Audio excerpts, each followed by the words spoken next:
नमस्कार मंडळी, आज आपण जात आहोत माहूरला. तर रक्षाबंधन निमित्त इथे परिक्रमा असते आणि खूप मोठ्या संख्येने भाविक भक्तजन येथे हजर राहतात, परिक्रमा करतात. तसेच अनुसूया माता, दत्तशिखर, दत्तात्रय महाराज, रेणुका माता यांचे दर्शन घेतात. तर आम्ही याच पर्वावरती म्हणजेच रक्षाबंधन नारळी पौर्णिमेच्या पर्वावरती माहूरला जात आहोत. रक्षाबंधन होऊन बरेच दिवस झालेले आहे, परंतु काही कारणास्तव व्हिडिओ अपलोड करायला थोडासा वेळ झालेला आहे. तरी आपण दत्तभक्त असाल तर या व्हिडिओच्या माध्यमातून आपण दत्तदर्शनाचा, अनुसूया मातेच्या आणि रेणुका मातेच्या दर्शनाचाही लाभ घेऊ शकता. त्यासाठी तुम्हाला आमच्यासोबत माहूरला यावं लागेल. चला तर मग. तर आता आपण सर्वप्रथम अनुसूया मातेच्या शिखराजवळ येऊन पोचलेलो आहोत. तर हा आजूबाजूचा परिसर आहे आणि आपल्याला वरती दिसत आहे मंदिर, ते अनुसूया माता, अत्र ऋषी, तसेच लक्ष्मी, पार्वती, सरस्वती यांच्याही तिथे मूर्त्या आहेत. नारद मुनी आणि इतर देवता, त्यांचंही आपण तिथे जाऊन दर्शन घेणार आहोत. तर आपल्याला आधीच मी सांगितलेलं आहे का नारळी पौर्णिमा, रक्षाबंधन निमित्त येथे परिक्रमा करतात आणि मोठ्या संख्येने भाविकजन, भक्तजन येथे दर्शनाला येतात, परिक्रमा करतात. तर त्यापैकीच हे लोक आता पालखी घेऊन आलेले आहेत. आता आपण अनुसूया मातेच्या शिखरावरती जाणार आहोत. तर आजूबाजूला मस्त दुकाने लागलेली आहेत. एक प्रकारची यात्रा येथे या दिवशी भरलेली आहे. आज नारळी पौर्णिमेचा आदला दिवस आहे, म्हणून आपल्याला एवढी गर्दी दिसत नाही, परंतु उद्या येथे भरपूर लाखोच्या संख्येने लोक येणार आहे आणि भरपूर गर्दी होणार आहे. तर तो व्हिडिओ मी आधी परिक्रमेचा अपलोड केलेला आहेच, तर तोही तुम्ही बघू शकता. जर नाही बघितला असेल तर माझ्या चॅनलवरती जाऊन तुम्ही परिक्रमेचा व्हिडिओसुद्धा बघू शकता. तर आता आम्ही जात आहोत अनुसूया मातेच्या दर्शनाला. बरेच भक्तजन लांब लांबच्या जिल्ह्यातून पालखी घेऊन आलेले आहे आणि दत्त नामाचा सारखा गजर करीत आहे. तर आपल्याला ऐकायला येत असेलच. माहूरवरून येताना सर्वप्रथम लागते रेणुका मातेचं ठिकाण, त्यानंतर दत्तात्रयाचं ठिकाण आणि सर्वात शेवटी आहे अनुसूया मातेचं ठिकाण. परंतु आम्ही कट्टर दत्तभक्त आहोत आणि आमचं आराध्य दैवत आहे दत्तात्रय महाराज, म्हणून आम्ही सर्वप्रथम अनुसूया मातेच्या दर्शनाला यायचं ठरवलेलं आहे. कारण आधी मातेचं आणि नंतर पुत्राचं दर्शन घ्यायचं आहे, म्हणून पहिले अनुसूया मातेच्या गडावरती येऊन पोचलेलो आहोत. यावर्षी आता आम्हाला एक नवीन अनुभव आला. म्हणजे नेहमी येताना इथे आलो तर हातामध्ये काही पिशव्या असल्या, प्रसाद असला तर माकडं ती हिसकावून घ्यायची, परंतु यावेळेस मात्र तसं घडलेलं नाही. आमच्याकडे पिशव्या होत्या, पूजेचं साहित्य होतं, प्रसाद होता, परंतु एकाही माकडाने आमच्या जवळचं साहित्य हिसकावून घेतलेलं नाही. तर तो खूप छान अनुभव इथे आलेला आहे. तर आता आम्ही अनुसूया मातेच्या दर्शनाला आतमध्ये जाणार आहोत. तर इथून एंट्री आहे. श्री महासती अनुसूया माता मंदिर येथे जाण्यासाठी इथून गेट आहे. अनुसूया मातेच्या व्यतिरिक्त इथे नारद मुनीचं मंदिर आहे. अनुसूया मातेची बहीण सया माता, त्यांचंही मंदिर आहे.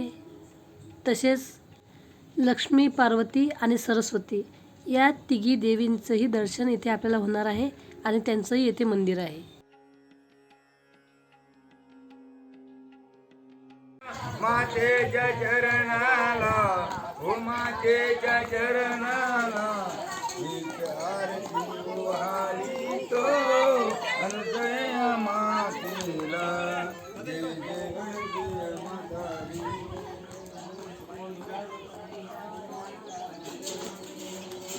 गजर होतसे मातेच्या मंदिरी. तसं बघितलं तर अनुसूया माता, अत्र ऋषी हे मूळचे बद्रिका आश्रम. तर बद्रिका आश्रम हे उत्तराखंड येथे येते, तर तिथले हे रहिवासी आहेत. परंतु दैवल्य ऋषीसाठी दत्तात्रय माहूरला येतात, माहूर गडावरती येतात आणि त्यांच्या पाठोपाठ अत्र ऋषी आणि अनुसूया मातेला यावं लागते, म्हणून हे इथे आलेले आहेत. नाहीतर यांचं मूळ ठिकाण आहे बद्रिका आश्रम. तर मुलासाठी पिता आणि माता या गडावरती येऊन त्यांचं इथे वास्तव्य झालेलं आहे. बरेच ऋषीमुनी, साधू संत यांना दत्तात्रयांनी दर्शन दिलेलं आहे. त्यापैकी दलालदन राजा, अरळक राजा, परशुराम, दैवल्य ऋषी, चक्रधर स्वामी असे कित्येक साधू संतांची ही भूमी आहे आणि त्यांच्यासाठी दत्तात्रय येथे आलेले आहे. विशेष म्हणजे देवदेव सरीवर, देवदेवेश्वर मंदिरामध्ये दैवल्य ऋषीसाठी ते निद्रा करतात. दररोज येथे निद्रेला येतात. अशा पावन ठिकाणी दत्त जयंतीला मोठा उत्सव असतो, मोठी यात्रा भरते. तसेच चैत्र पौर्णिमेला सुद्धा येथे मोठी यात्रा भरते आणि मोठा उत्सव असतो. त्याचप्रमाणे नारळी पौर्णिमेलाही परिक्रमा केली जाते. तर बघा, हे आहे अत्रि अनुसयाचं मंदिर. आता आपण लांबून अनुसया मातेला दर्शन करूया. आणि हे आहे अनुसया मातेचे आई बाबा, माता पिता, कर्दम ऋषी व देहुती माता यांचं इथे मंदिर आहे. अनुसया मातेच्या मंदिरासमोरच हे मंदिर आहे. आणि अनुसया माता आणि दत्तात्रय यांचं या मंदिराच्या समोर मंदिर आहे. मस्तपैकी अनुसया माता आणि दत्तात्रयांचं दर्शन झालेलं आहे. अनुसया मातेच्या माता पित्याचंही दर्शन झालेलं आहे. आणि आता येथे आपण नारळ फोडू शकता किंवा अगरबत्ती धूपदीप लावू शकता. तसेच छोटी छोटी हेही इथे मंदिरं आहेत.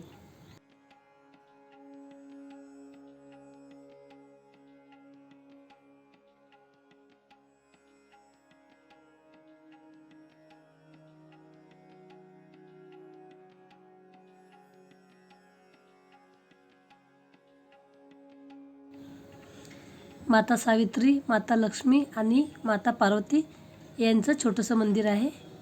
आणि सया माता, तर सया माता ही अनुसया मातेची छोटी बहीण आहे.